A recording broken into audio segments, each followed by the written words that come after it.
Everybody to the Wednesday edition of the Huddle Hub podcast. My name is Metal Mike, and I'm joined here as always with the Candyman himself, the Pickmaster for now 8 years straight. What I do, man. It's what I do. Was there any doubt?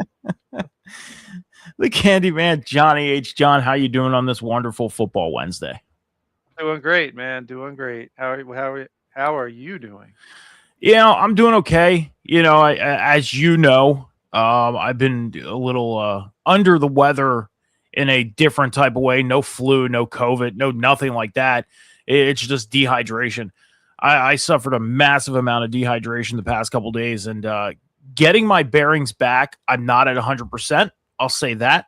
I'll be open and honest about that. I'm still a little kind of fatigued in a sense, but we got to keep the train rolling, man. And I'm feeling a lot better than I did 4 days ago. I'm feeling a lot better than I did 3, 2, and yesterday, days ago. Sunday is really when everything started. So I'm feeling a lot better, though. I am. So thank you for asking. I appreciate it. We got to keep the train rolling, though, man, because this is a very important time in football. We just had the conference championship games on Sunday. Super Bowl 60 is coming up February 8th. We're going to tap into that a little bit. We're going to tap into talking about the conference title games, coaching carousel, all the news coming out in the NFL. But before we do so, everybody head over to the Huddle Hub podcast over on socials, on TikTok and X at the Huddle Hub Pod. You're going to hit that follow button, and on YouTube, you're going to hit that subscribe button. That's how you follow on the YouTube and help us build the Huddle Hub podcast through Super Bowl 60 and beyond. This is the most important week in the history of the NFL. The Pro Bowl is on Tuesday. The Pro Bowl is on Tuesday. The Pro Bowl and the Pro Bowl games. That is right. It is the most important game in the history of the NFL. And there is something that I do want to kind of get your opinion on involving the Pro Bowl games. We'll get into that in a minute. But again, as the pick challenge subsides, the updated records, I'm 177-7. You're 183-101. I had an opportunity going into the postseason, and it just kind of flopped on me. So, John, for the 8th year in a row, congratulations! You are the pick challenge winner in the NFL. So, thank you. It's what I do, man. It's what I do. I mean, that's why I'm the pick master. Yeah. And here's the thing is I'll say this was probably my best year when it came to the big challenge. It definitely was. And I had some strategies going into this year on how I was going to pick and how I was going to pick games and be a little smarter and more strategic with what I was going to do. And hopefully I can carry that into 2026 as we get ready to get into the off season for 2026. I had come March 13th. Too. They just didn't work. Pick the teams that usually win. Well, thanks Bucks, thanks Kansas City, thanks Cincinnati, thanks Dallas. You could have did better than you did, thanks Detroit, all these teams that usually win. I had to kind of pump the brakes and figure out the new teams that were winning. Yeah, this is a very, very odd year. Very, very odd season. I mean, John, before we get into recapping the conference title games, I got to ask you this. If you would sit here and sum up the 2025 NFL season, would you call it a weird year? Would you call it an inconsistent year as far as what teams won and what teams lost? Did you expect us to see the two teams in Super Bowl 60 back in September when things kicked off? I would have called this year unpredictable. Like Seattle, I could believe Seattle would make the Super Bowl. Okay. Now, if you would have told me that the New England Patriots under second-year quarterback and first year? This is Vrabel's first year with him? Yeah, Vrabel's first year. Yep.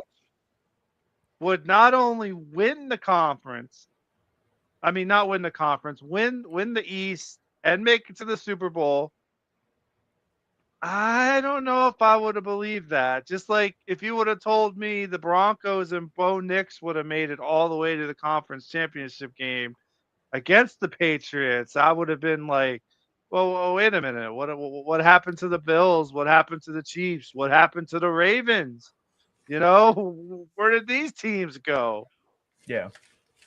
You know, if you would have told me the Bucks would have struggled the way they did this year, the Panthers would have won their division, and just craziness this year. Like, just a lot of unpredictability. If you would have told me the 49ers would have just as many injuries as last year, but turn it around and win, what, 11, 12 games and make it to the divisional round. And it's like, I would have been like, are you kidding me? Did you not just see what happened to them? 6 wins. You know, it's Yeah. definitely an off the ball year. The Bears, man, but you know, it was a good year because it was unpredictable. I mean, I'll say this, and I'm not just saying this as an Eagles fan, but this season was set up for them to repeat.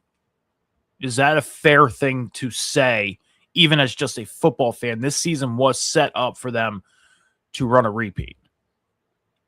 I don't know, because I was thinking San Francisco at one point was a team of destiny Okay. because everything lined up for them with all their injuries.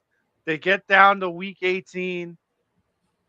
You know, if they would have won that, they would have had the number one seed. It was looking like, oh my God, this could be like, this is how the stars are lining up for them. If they But win this game, they don't have to go anywhere. But then obviously so they they lost, and then they beat Philly, and then they got smoked by Seattle again, and let me rephrase my time question ran now. out.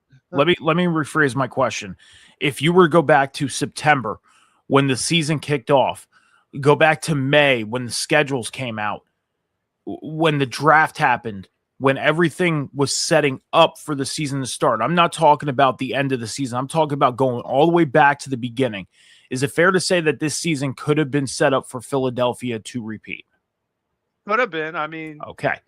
my Super Bowl pick was Tampa Bay beating Buffalo, It and was. we all saw how Tampa Bay did, and Buffalo choked like they usually Yeah. do in the playoffs. So The yeah, I think you could say it was fair for the Eagles. It was, they were a contender. I could see that.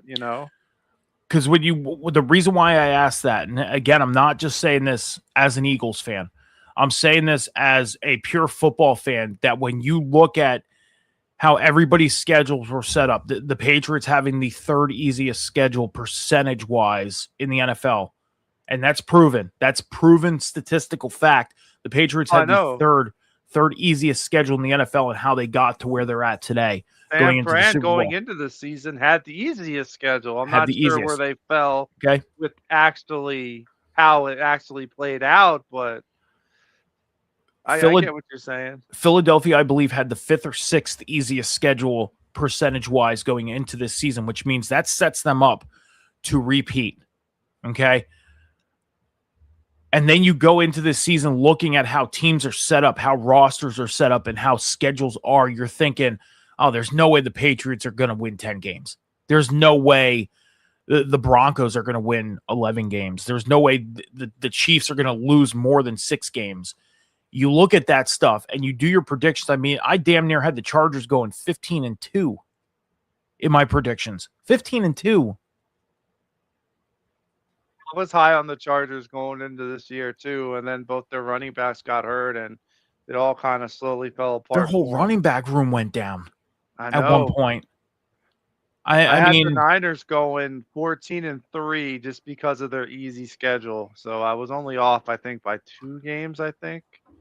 the biggest prediction, I believe the biggest percentage of prediction for a Super Bowl matchup this year was Philadelphia and Buffalo. I think second was Tampa Bay and Buffalo, and then third, I believe, was a rematch between Philly and Kansas City I would for have round loved to 3. see what the odds in Vegas were, during the preseason for Yes. New England and Seattle. Now, if you Oh, made that bet, you hit, you won. Like, I would love to see what that odd was at the beginning of the year. but showing how odd this season was is, and this is what I mean, is Philadelphia was a favorite to repeat this year. Tampa Bay was a top favorite to win the NFC and go to the Super Bowl this year. Buffalo, Kansas City were 2 top favorites to go to the Super Bowl this year. None of those teams are heading to San Francisco on February 8th. It's Seattle and New England, two teams who, when you go to the preseason predictions, I believe Seattle was predicted to make the playoffs but get an early round knockout, and New England wasn't even predicted to win 10 games. Yeah, that's why I said I could believe nuts. it. That if you told me before the season starts Seattle was going to make the Super Bowl, I could believe that. But New England, because Seattle's built to win right now with that offense. They the are. Defense greatly improved. I love their defensive coordinator. He did a hell of a job this year.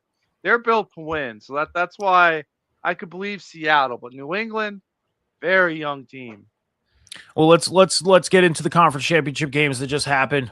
First one was the AFC Championship. The New England Patriots went into Denver and defeated the Broncos 10-7. John, I'm going to say this, number one, about this game. Denver had many opportunities to win this ball game. Many opportunities to win this ball game and walk out as the AFC champions, especially with Jarrett Stidham as the starting quarterback, because as we know, Bo Nix went down last week with a broken ankle, out for the season, done. But they didn't take those opportunities. New England went in, won 10-7. You look at New England's, and this is your proven point. This is the point I think you're trying to prove, is you look at Seattle in their two playoff games, have averaged, I believe, 25 points, to where New England has only averaged, I believe, 14 to 17 points. Scored 16 against the Chargers, scored 28 against the Texans, scored 10 against the Broncos. You look at the Seahawks, they scored 41 against San Francisco and 31 against Los Angeles. Now, to be fair, if you look at the level of how good their defenses are, yes, Houston and Denver are way better than Los Angeles and San Francisco. San Francisco was playing with a preseason defense. They were. They had like third stringers playing. To be fair, but New England's got to score. I mean, they scored enough to win. They did what they needed to do, but now they're playing another tough defense. So I want to see 86 yards isn't going to cut it for Drake May against the Seahawks. Now, we had the Seahawks go in against Los Angeles, obviously at home, defeat them 31-27, winning the NFC Championship. Sam Darnold, the very first quarterback from the 2018 NFL Draft to make a Super Bowl. And he was the first quarterback taken off the board that year. Yeah. So Sam Darnold, I mean, do you think Minnesota right now is kind of kicking themselves in the backside for not re-signing Sam Darnold and bringing him back this year? If they're not, their fans are. Their fans are probably wishing they still had Darnold. Oh, they are. I get it. You have J.J. McCarthy. He's supposed to be the guy of the future. But he's made of glass. He was hurt all last year. He was hurt this year at times. It's most of this year, yeah. That's what I mean. It's like I'm honestly starting to think this guy is not the guy in Minnesota. I mean, going into his third year next year, he has a lot to prove. He does. And I agree with you. He number one, I think what he needs to do is restructure the way he trains his body, because obviously something's not working to where he can't keep himself on the field. But to be fair, at the same time, the IR list was very, very crowded this season. Very crowded from week one. I mean, what you're saying, trust me, I'm a 49er fan. I know that. But at the same time, no offense, the 49ers team, they packed up a lot of that IR. I know they did. They had like 22, 23 people hurt. Yeah. I know they did. No offense. I'm not trying to dig at you or anything. That's why I'm not disappointed. I mean, a part of me was disappointed when they got blown out, but another part of me was like, well, it's not 6 wins. So I'll take it. But no, what I'm saying is I get it, but he's been hurt now 2 years in a row. Yeah. Okay. Yeah.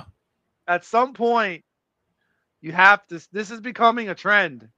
So at some point, you have to think, I don't care about everybody else is injured. The fact that this guy can't stay healthy, that's the big problem for Minnesota, in my opinion. Yeah. Yeah, I agree with you. I mean, you know me, I'm I'm a big believer in, I think teams, if you go out and draft a quarterback, have them sit behind a veteran quarterback for at least a season or two to kind of get the feel of being in the NFL, number one. Number two, getting used to being in a system. The problem is it harder for a young quarterback to get used to a system with how much the coaching systems change nowadays? I mean, head coaches nowadays sometimes don't stick around for more than a year. We've had, what, four head coaches get fired after their first year this year, I believe? Yeah, I believe I'm right on that. Yeah, we had Pete Carroll was a 1 year. Tennessee Titans fired their head coach after what, 7-8 games, or a year and 7 games. Yeah, but then they started winning after that, so he was definitely part of the problem. But it's just, the point is there's no full on commitment to a coaching staff in certain organizations to kind of be with that player. Like, for example, I mean, look at Jalen Hurts, for example, in Philadelphia. He's had 4 or 5 different offensive coordinators in the 4 or 5 seasons he's been in the NFL. That's not a good thing.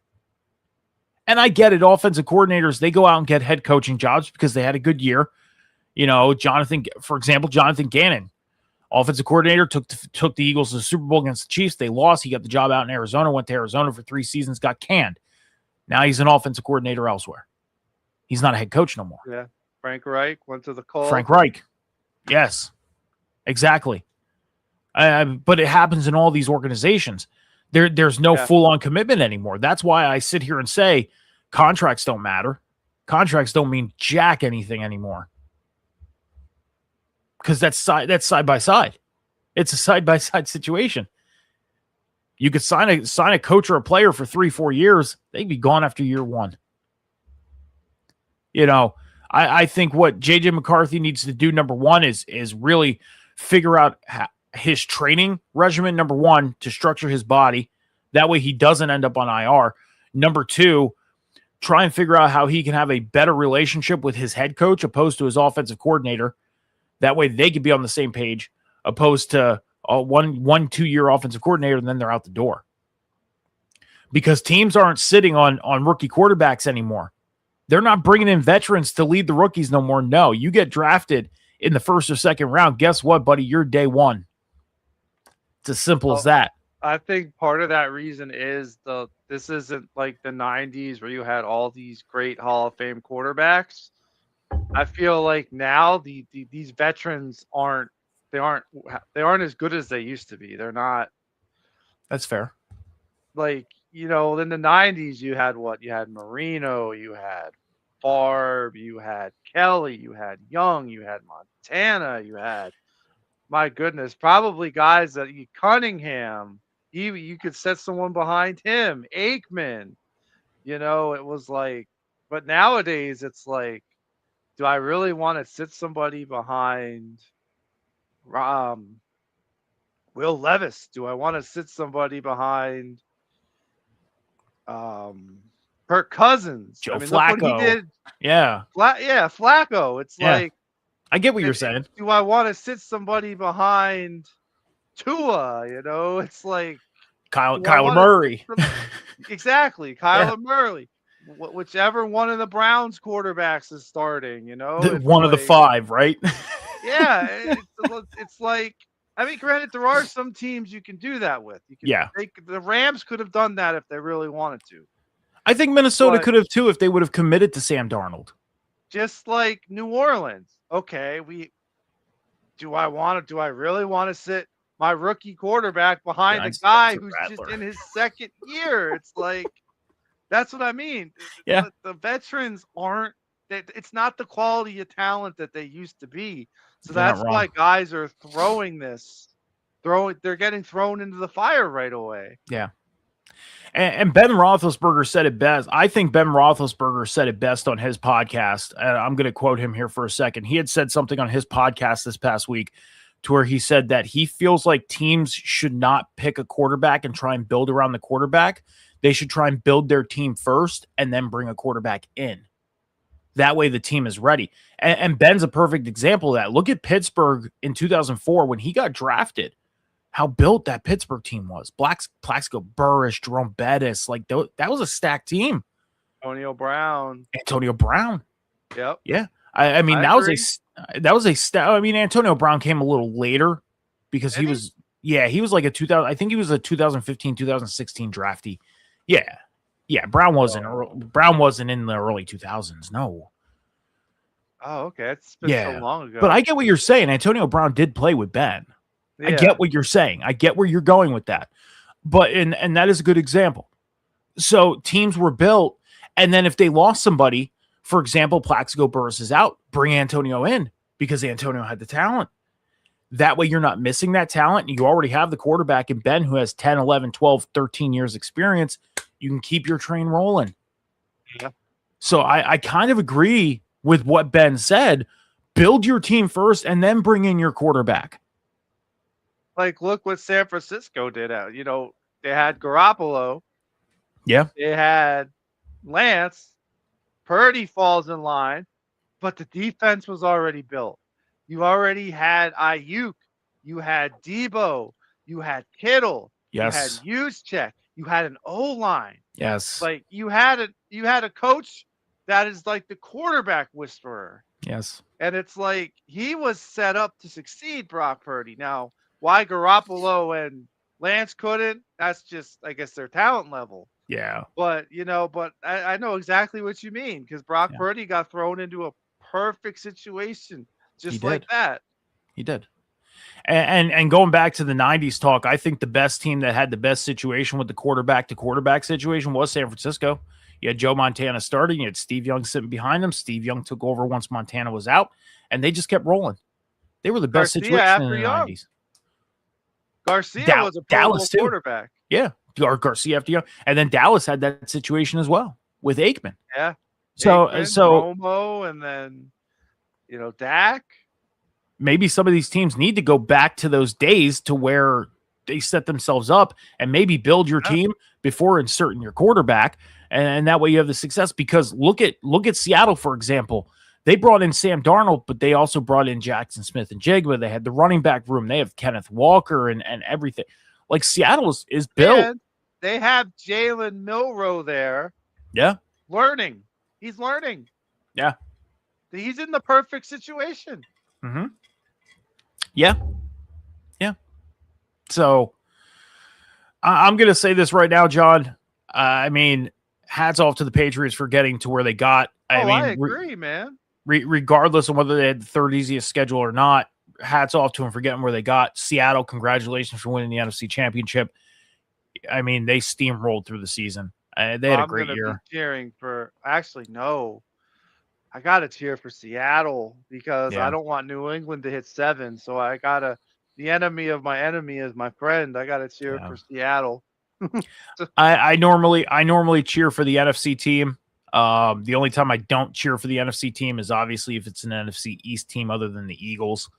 So I'm cheering for Seattle as well. And honestly, my big opinion on this is, and we'll dip more into Super Bowl 60. We'll talk about it in a few moments. We'll dig into that. But congratulations to the conference champions for doing what they did, getting to where they need to go. So yeah, much well deserved. They deserved it, and there's a lot of conspiracy out there. The NFL conspiracy theorists are out there now looking at the pitchers and the pitcher that came out at the beginning of the season. Did you see that? Did you see that conspiracy theory?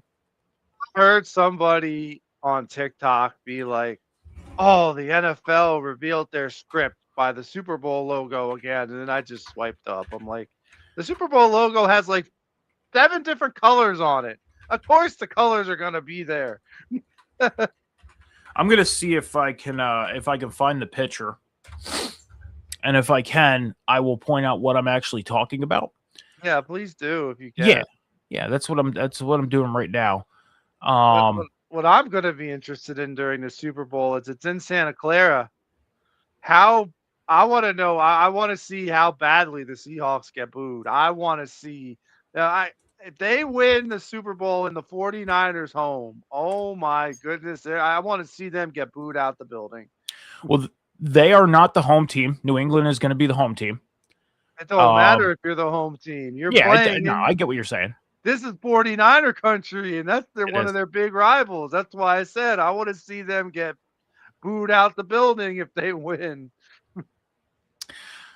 So, I may have to look up this picture and send it to you off air. I may Okay. not be able to find it now, but there was a picture that came out at the beginning of the season where each team had one player represented, and the first person that you see is Saquon Barkley. Okay, and then as it goes, there's one player from each team leading Oh, up yeah, yeah, to yeah, yeah. and the I two know that closest picture. players is Sam Darnold and Drake May. They are the Yeah, closest because ones it's to the the Super Bowl Lombardi. trophy, and they're Yeah. saying, "Oh, it begins again." I know Yes. exactly what you I know that picture. They do it Yeah. every year. Go ahead. Oh, I said they do it every year. So, Yeah. So it's not so much the Super Bowl logo colors this year. It's more so that beginning of the season picture that Drake May and Sam Darnold are right there closest to the Lombardi. well, if y'all conspiracy theorists figured it out, why didn't you make that bet at the beginning of the year? Y'all could be millionaires. Exactly. Like, That might be a thing. Maybe I'll do that next year. I'll see who the 2 closest are, and with my luck, it's gonna be, like, the Browns and the Saints. That are the 2 closest. It'll be like $1 billion bet. it's like paying $500 and win $5 million if you can guess the Super Bowl for Super Bowl 61. I'll pay So $10 and go 100,000, you know? It's like, there you I'll take go. that. Yeah, there That'd you be go. crazy. A little bit of news coming out of the NFL this week, John. As you know, it is 3 p.m. in the afternoon on a Wednesday. So it is still the middle of the day out on the West Coast. Some news is going to be coming out as we go along the rest of today. But what we have here, very little news. First thing I want to talk about, John, is Bill Belichick. He didn't receive the 40 of his 50 votes that he needed to be a first ballot Hall of Famer. It is big news going on right now. A lot talking about this. And two of the main reasons is because of Deflategate and Spygate. Those are the two big reasons on why is the possibility he did not get voted in to the Hall of Fame for 2026. John, I mean, as a football fan, do you think this is something that should be held against Bill Belichick, or do you think he should truly be a first ballot Hall of Famer? To be honest with you, I think people are getting their panties in a twist over nothing. I He agree. didn't make it his first year. He's still gonna make it. So he's He gotta is. wait another year. Like, y'all getting your panties in a twist. Look at baseball. Some guys get in on their 10th year of eligibility their last year. People don't go up in arms about it. It's like, who cares? Yeah, I get it. He won 6 Super Bowls, but he was the part of 2 different cheating scandals. So, to me, he's going to get in. The uproar is if he doesn't get in, after year after year after year. Yeah. But after his first year of missing it, guys miss their first year all the time. Coaches misses their first years all the time. It calm down, people. The world's not coming to an end because one guy didn't make the Hall of Fame his first year. Like, I just feel like it's a big overreaction. That's my take on it. But as far as the accomplishments go, to answer your question, he should be a first ballot Hall of Famer. But I don't think it's as big of a deal as everybody's making it out to be. That's just my take. Yeah. I mean, I can understand why people are kind of in the uproar of this because you go all the way back to when Tom Brady was drafted, 199th in the 5th round back in the year 2000, Now who? going up to Tom Brady. Tom who? you know? Tom Brady, the guy that won Yeah. 6 rings. Yeah, but back in the 2000, it was like, Tom who? Who? Yeah. Who's this Yeah. guy coming in for Drew Bledsoe? Okay. Who? I get what Who? you're saying. That's what I meant. Okay. I get where you're going with that now. Yeah, no, I mean, the thing is they draft Tom Brady in the 5th round, 199. He gets passed over by 6 other quarterbacks who really none of them panned out. None of them. I mean, I watched a video yesterday about this, about him getting overlooked by 6 other quarterbacks. And I'm like, man, like this is crazy. And then the dynasty that they've had all the way up to 2020 before Tom left, 2021, I get it. All the scandals and everything like that. I do. But I don't know. I can understand people's argument of yes, he should be a full first ballot Hall of Famer because of the accomplishments. But you do make a fair point of he was a part of scandals. He was a part of 2 scandals that I don't even know to this day whether they're settled or not. I don't believe they ever were. I think they were just thrown out. I believe they were. But nonetheless, I will say this to be fair, though, about where Tom Brady got drafted. He wasn't even the starter at Michigan. So, I mean, he got drafted probably where he should have got drafted. yeah. But other than that, I mean, nobody. I mean, he did amazing when he got the ball. So, And he had the team around him.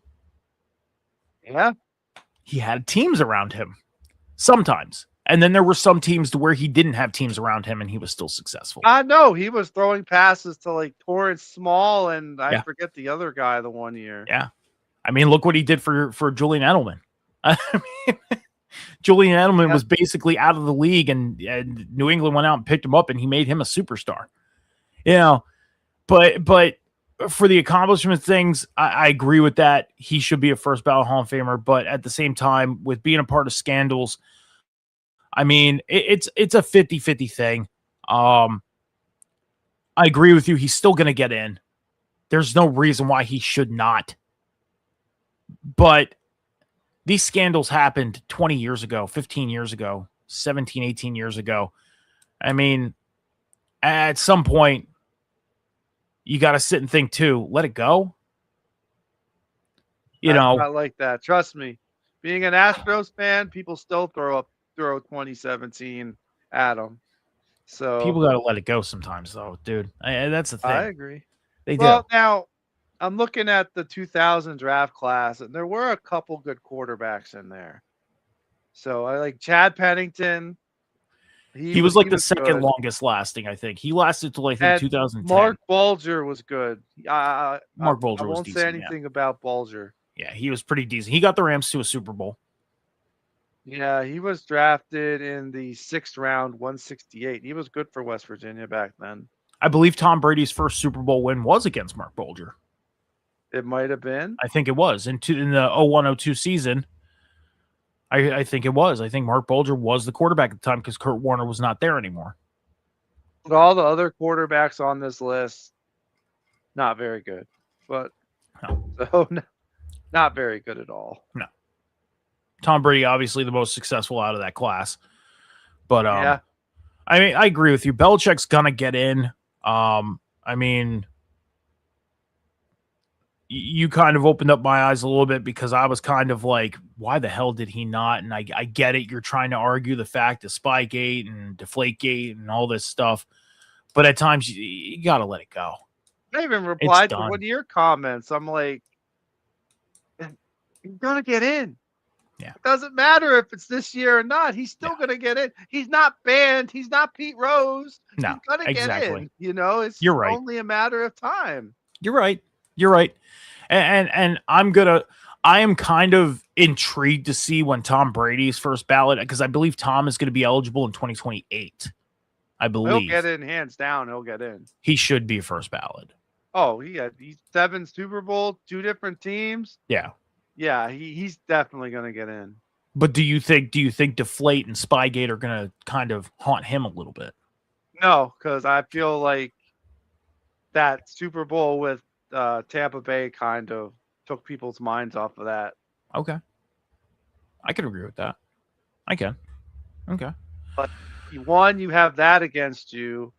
And then having Tom Brady on your team as your quarterback for all those Super Bowls is I don't want to say it's a slight against you, but him leaving and then winning a championship right away with the team he goes to.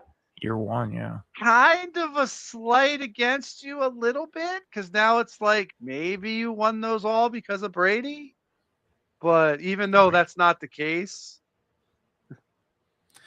I mean, again, Brady has been proven that he can win with a team and he can win with an unbuilt team. I mean, some of Exactly. those Super Bowl teams, some of those guys you never even heard. I mean, when Malcolm Butler made the interception that he did against Seattle, who was Malcolm Butler before he made that interception? Yeah, You know what I that's mean? And true. then he made a name for himself just by getting that interception because Seattle made a stupid decision because they didn't want Marshawn Lynch to win the MVP. Yeah. All because of this. I'm here so I won't get fined. Just because of that. That's it. Ah, well, they learned. Oh, they learned. They did. They did. And hopefully they learned their lesson because it's been long enough that now they're getting their chance to redeem themselves on February 8th. So, I will say this though. If Sam Darnold wins the Super Bowl, I will stop calling him a bust. So you'll continue calling him a bust if he does not raise the Lombardi on February 8th. Oh, my thing is, look at the team he's on. I get it. Look at the team he was on in Minnesota, and then he's got the talent all around him. Like he does. So if he doesn't win, where was this when he was with the Jets? Where was this when he was with the 49ers? Where was this when he was with the Rams? Where was this when he was with the Panthers? Yeah. It's like now he's on a stack. He was on 2 stacked teams, and bam, now he's winning. It's like 2 years in a row. I'm glad he's winning. He turned his career around. I didn't think that would ever happen, but I still remember that Monday night in the 2018 season. You were very excited to watch his debut. You were very excited for him. You were, and there's nothing wrong with that. I was a Jets fan. That was my second team back then, man. Yeah. He was supposed to be the guy. Yeah. So I was super pumped to see him. Like, yeah, I have long since stopped being a Jets fan this year. There's as a second team. There's nothing wrong with being excited about that. I'm just saying, I remember you were excited about his debut and to see where his career took him to now. It's kind of like he reinvented himself, and now he's kind of at his last stand with you. It's like, is he a bust? Can he raise the Lombardi with a now stacked team? I would like to see him do it, to be honest. I mean, granted, it's Seattle, but just the fact that I did want him to do well when he first got drafted. We always have these conversations, John, of no matter where a player goes, if you're a fan of that player, be a fan of that player. For example, I'm a Micah Parsons fan because why? He was a player at Penn State. It's just unfortunate he went to Dallas, but I was still a fan of Micah Parsons. Why? Because he played at Penn State. I'm going to root for him to be good. Nothing wrong with that. You can root for players even if they're a part of your rival teams. There's nothing wrong with that. Jared Verse, although I don't know what happened to him this year. I didn't hear his name come up very much this year. He had a I don't know. He didn't have a very big season. He was 1 year he's one guy that I did not hear his name come up much. Yeah, because I mean he had a pretty explosive playoff. I think his playoffs were pretty good. 35 combined tackles this season. He had 23 assisted. 7.5 sacks, not bad. Okay, so he had a decent year. Yeah, he had a pretty decent year. They just weren't talking about him. Everyone was talking about Myles Garrett. Yeah, so sorry, I'm looking one thing up here. Okay.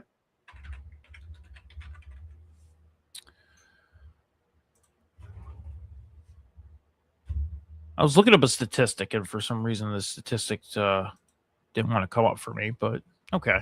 Well, we'll have to see what happens with Sam Darnold and see if he can redeem himself and raise that Lombardi.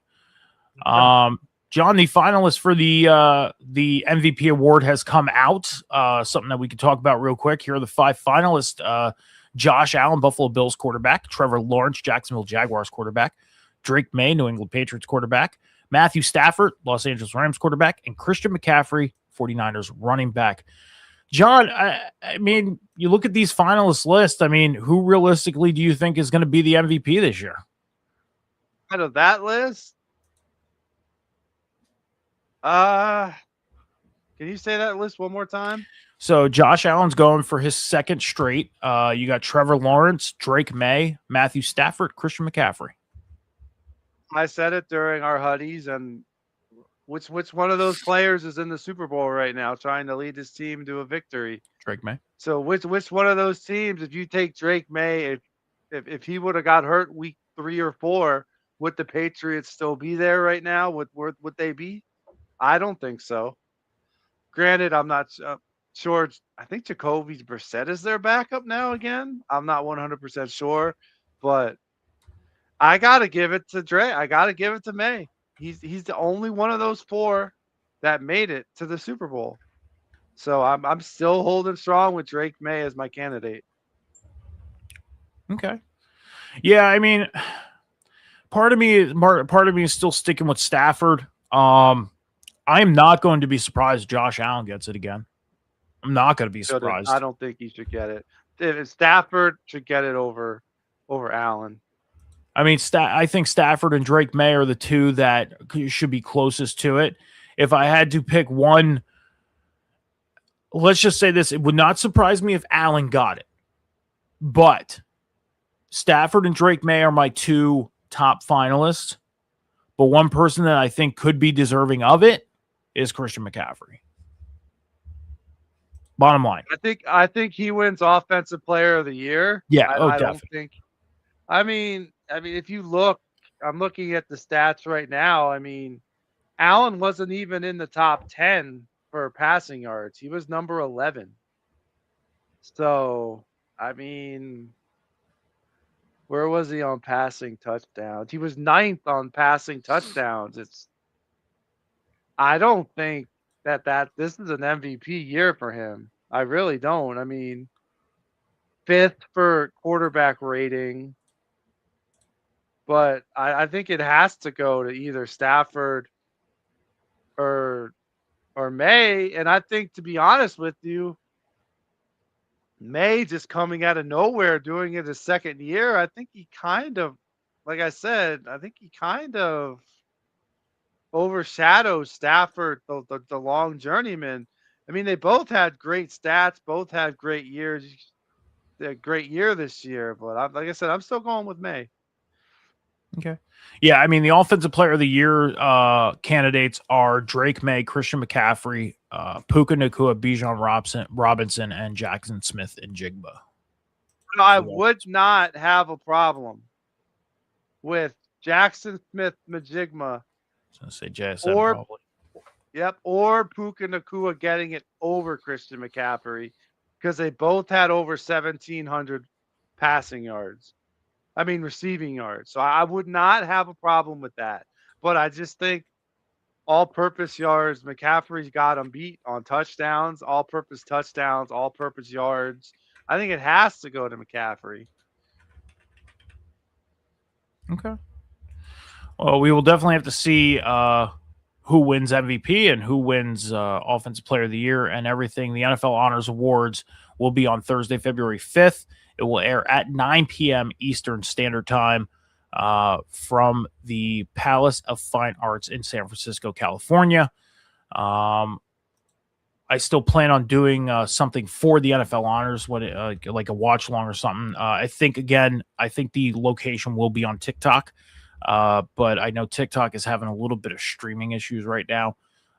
So got a couple days to figure that out yet, as far as how we're going to do it with the streaming and everything, watch along for the Honors Awards. So I won't be able to join you with that because I'll be in bed because of getting up at 2 a.m. That's fine. At work.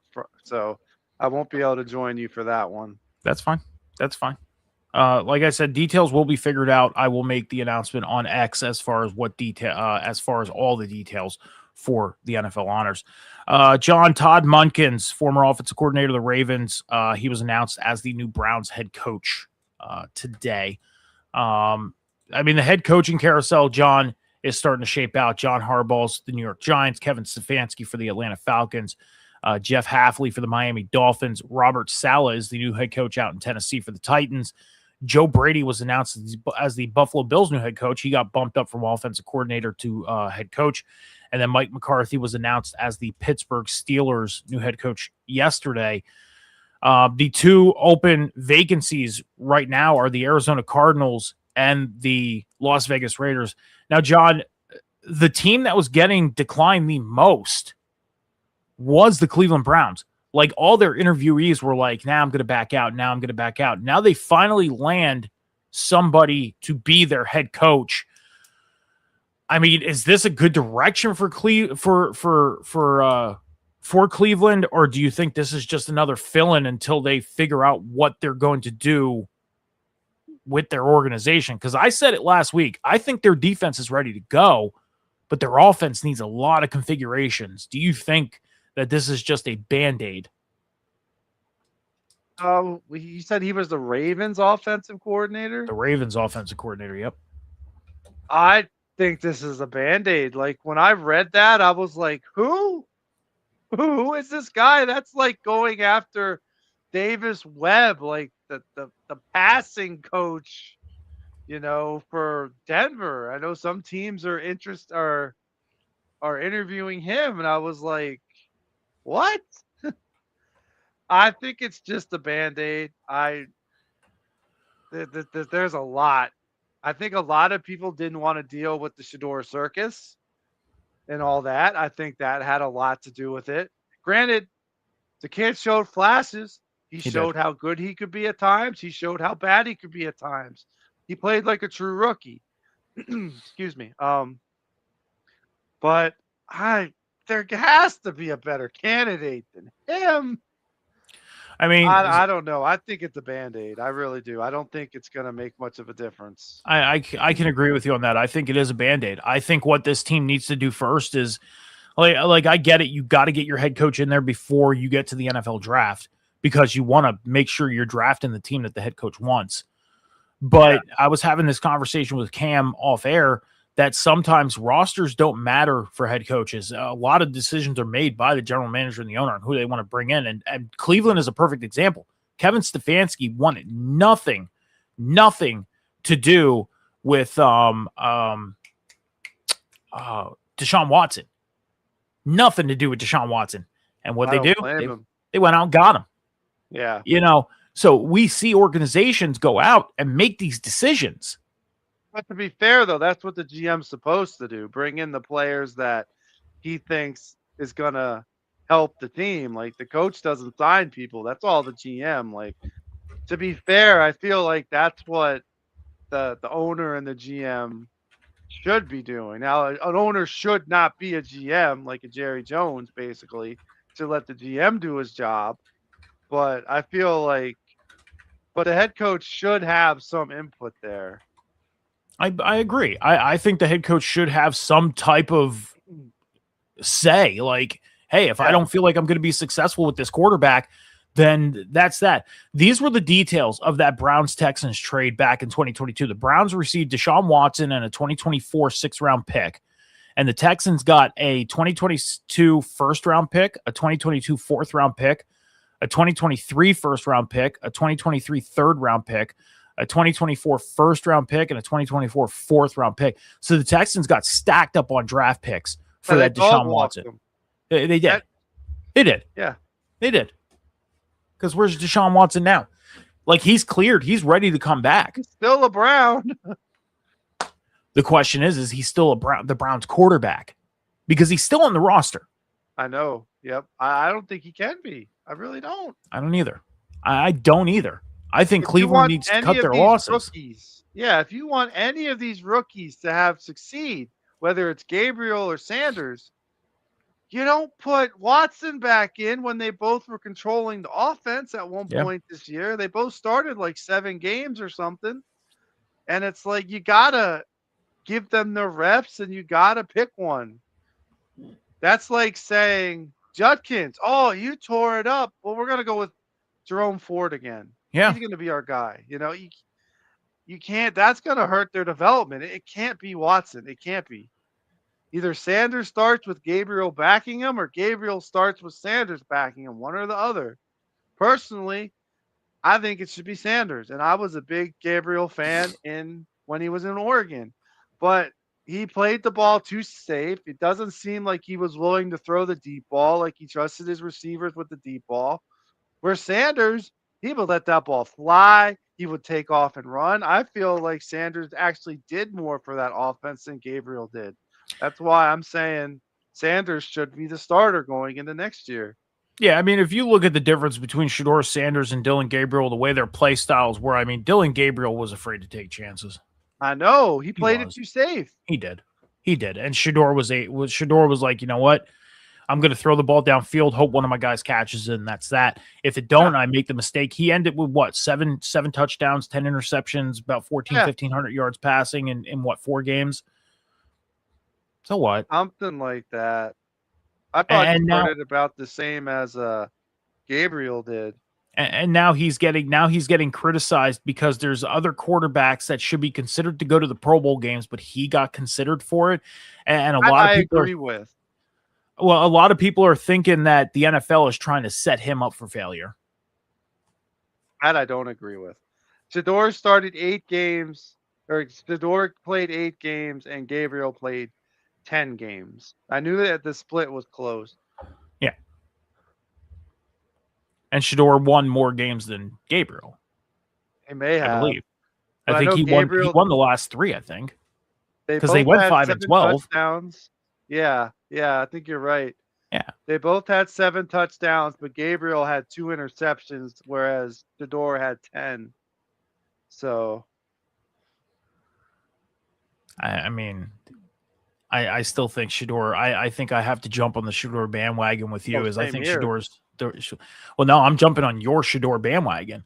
I'm agreeing with you. I think Shedeur needs to be the guy moving forward. And his comments of wait until we have a full offseason, I think that's going to be beneficial for him if they let him take the first team snaps.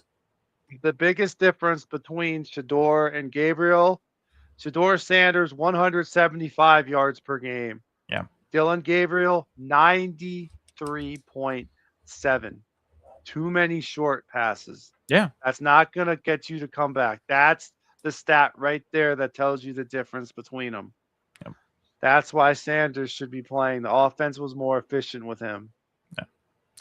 Last bit, Brian Daboll is the new offensive coordinator out in Tennessee. So now we got Robert Saleh as the head coach, and Brian Daboll is the offensive coordinator for Tennessee. Your thoughts on what this does for Tennessee?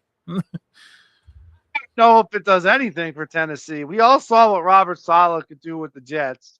Then he came back and worked miracles with San Francisco on their offensive coordinator. I mean, their defensive coordinator spot. And now he goes to another bad team. It's like, I feel like he didn't learn his lesson the first time. Yeah. But like at the same time, to be fair, the Titans, I think, are set up a little bit better than the Jets were a couple years ago when he was there. They have their quarterback of the future. They have I believe they have a good 1-2 punch at running back with Fears and oh my God, I can't think of his name. I know who you're talking about. I know Dallas's old running back that I think he's very underrated. Oh my God, I can't think of his name. So I mean they're set up. They have some good young receivers. Mm-hmm. I will say that about they also have Calvin Ridley, who's the veteran guy that can help those young receivers out. They're tight. I think the one thing they need to work on is their tight end. I believe they do have one tight end who's fairly good, but I think they still need to work on their tight end room. And the offensive line needs to boost up a little bit. Alec Airmanor, great rookie receiver. Yeah. Great. Dyke, I think he's a decent receiver. He had a couple good games this year. He did. Yeah, rookie receiver.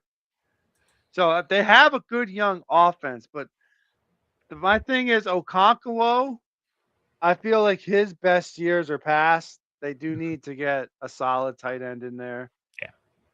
I mean, he had 5 line they need to fix up. Yeah. He had 560 yards and 2 touchdowns. But the offense is I feel the offense is a very good young offense there. There's improvement to be made there.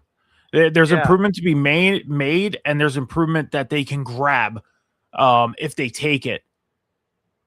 And the thing is when you look at Tennessee and you look at their schedule, I mean, I want to look at what they're set up for 2026 because I want to see who their opponents are in 2026. Because if they have a pretty decent, favorable opponent ratio in 2026, Okay, so here's their opponents in 2026. Their home games, they obviously play Houston, Indianapolis, Jacksonville twice, home and away. At home, they got Cleveland. They play the Browns, they play the Jets, Eagles, Steelers, and Commanders. Okay, so that's a rough home schedule. Decently rough home schedule. Okay, on the road, they got the Ravens, the Bengals, Cowboys, Lions, Raiders. That's a rough away schedule too. Even with the Giants, it's not gonna be an easy year for them, but no. They're gonna win some games. They're gonna pull some upsets off. They should. It's just a matter of who. Like the defense is where they really need to improve. I feel like they got the pieces there on offense. Just a couple more and that puzzle's complete. It's the defense they really have to improve. I think I want to mark this date now on January 28th, 2026. Tennessee Titan fans, do not be excited for the 2026 season. Don't. Because it's going to be a building year. You might get 4 or 5 wins max. But I looking at these opponents, I mean, Houston, number 1, you're probably going to lose both games. Indianapolis, you're probably going to lose both games. Jacksonville, you're probably going to lose both games. So that's 0-6 in your division. You might beat Cleveland at home. You might beat the Jets at home. You ain't beating Philly at home. You ain't beating Pittsburgh or Washington at home. And then you play Baltimore away. You're not beating Baltimore. In Baltimore, you might, depending on what Cincinnati does, you might have a chance against Cincinnati. But that's if they don't work on their defense. That's a key focus for Cincinnati. No, that's if year. Joe Burrow stays healthy, because the last 2 years he hasn't.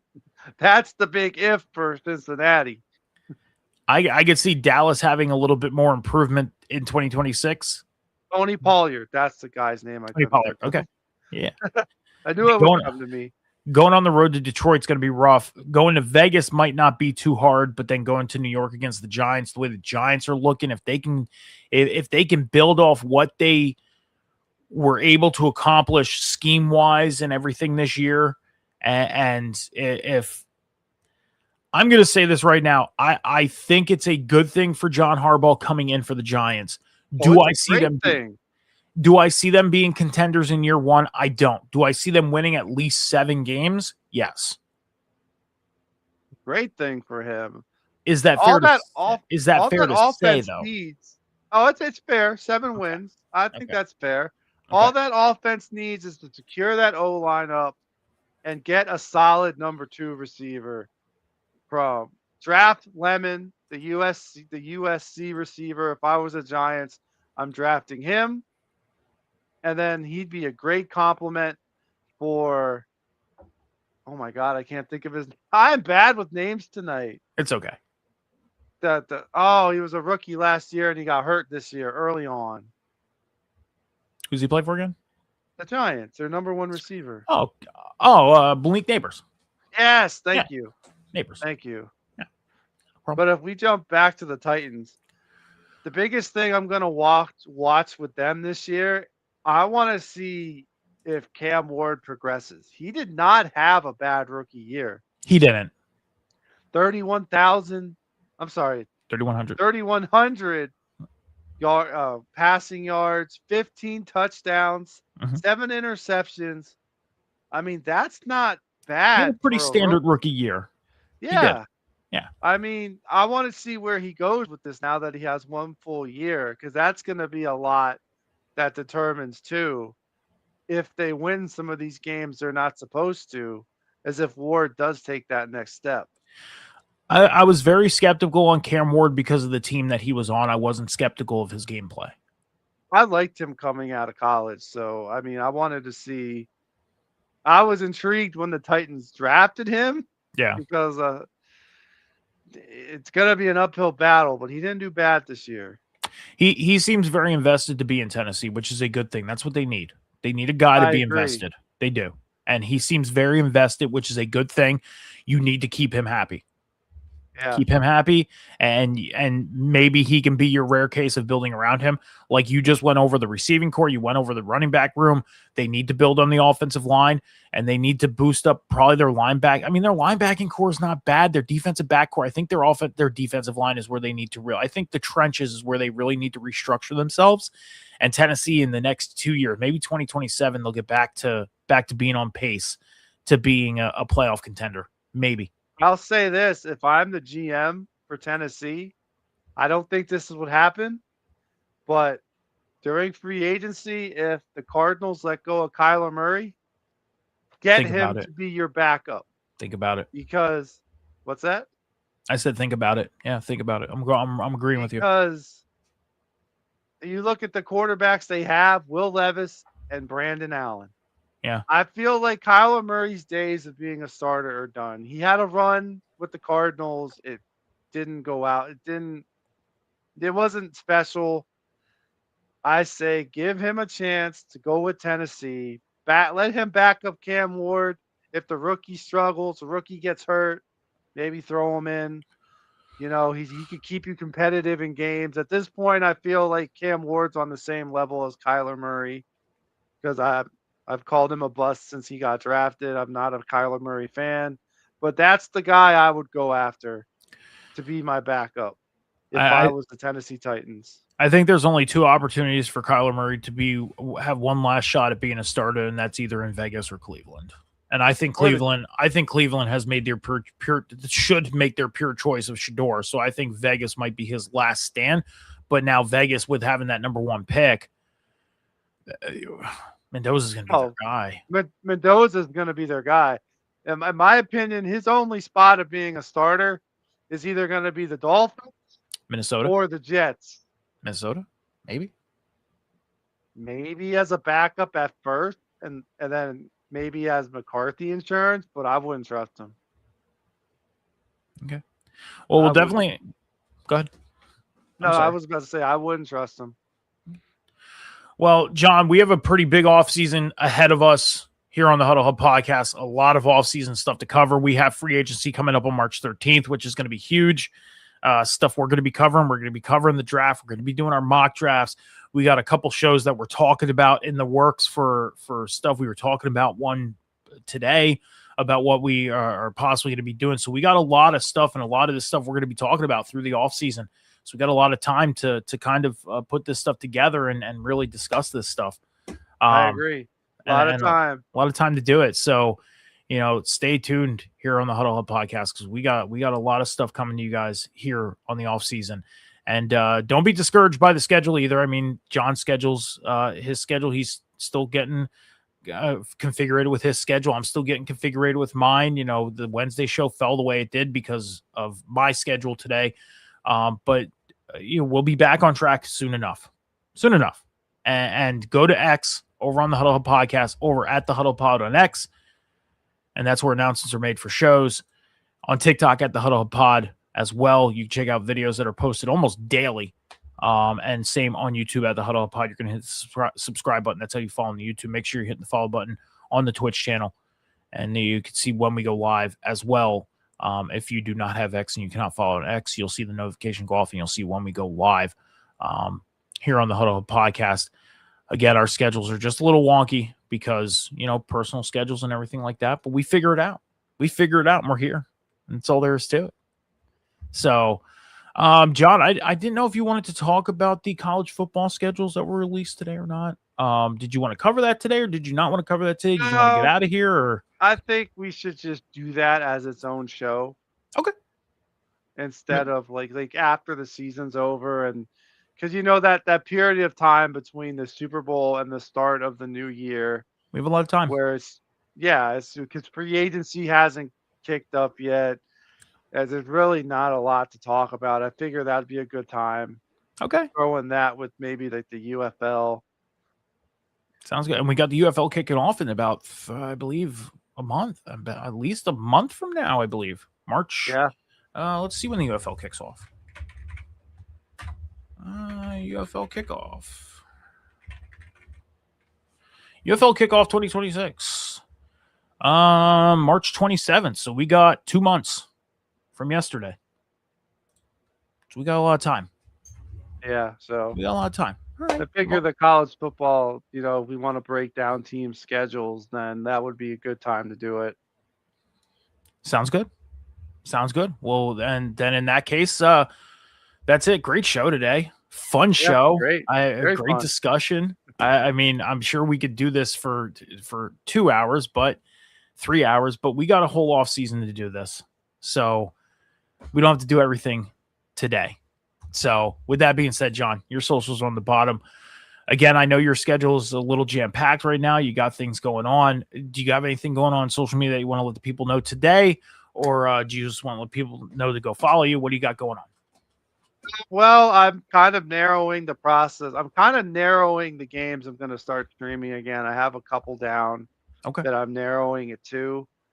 So Dead by Daylight is still in there. I actually played that for the first time in, I don't know how long today. I got back into it because the Stranger Things Chapter 2 dropped Tuesday, so I wanted to play a little of it. But it's definitely going to pick up again in February. Just not quite sure when yet, but it's definitely going to pick up in February. Well, make sure you're going to follow John on social media, and when he's ready to go, you'll see when he's ready to go, and you'll see when he goes live. Go follow him, and go check out his recorded stuff right now too. Like, don't be a stranger. Go check it out, and when John's ready to go back streaming, you'll see him go live. Go join his lives and have a good time over in his lives. They're fun times, fun watching those games. Like I said, I always want to jump on Dead by Daylight. I do. But when you get hooked on one game and you're so invested in that game, it's like so hard to switch things up. I was looking at a game on Marketplace today and I was like, man, $7. It's not bad. I've always wanted to try this game since it came out. But it's like I'm so invested in another game right now. So that's the tough thing to do. But go check out what John's doing on his socials right now and keep an eye out for when John goes back to doing his live streams, and go join him over on Twitch. Instagram, X, TikTok, Snapchat, Metal Mike 714 is where you can follow me. I don't do much personal stuff. I do streams on TikTok for Fortnite streaming. My schedule's a little wonky right now. I'll be honest with you. I'm, again, getting over sick and everything like that. My streaming schedule has been a little off as of late. But I do plan on trying to work that in as well, and continuing my quarterback superstar here on the Huddle Hub podcast. I plan on continuing that sometime, hopefully in the next week. So follow the Huddle Hub podcast and you'll see when I go live with that. Thank you everybody for joining us today. Appreciate you joining us here on the Wednesday edition of the Huddle Hub podcast. Be good to each other, be kind to each other, take care of each other, be patient with each other. Remember, the world is not moving as fast as you think. Until next time, guys, go follow the X, because of the weekend edition of the Huddle Hub podcast. I'll announce when that's happening this weekend. But until then, deuces everybody. We'll see you next week.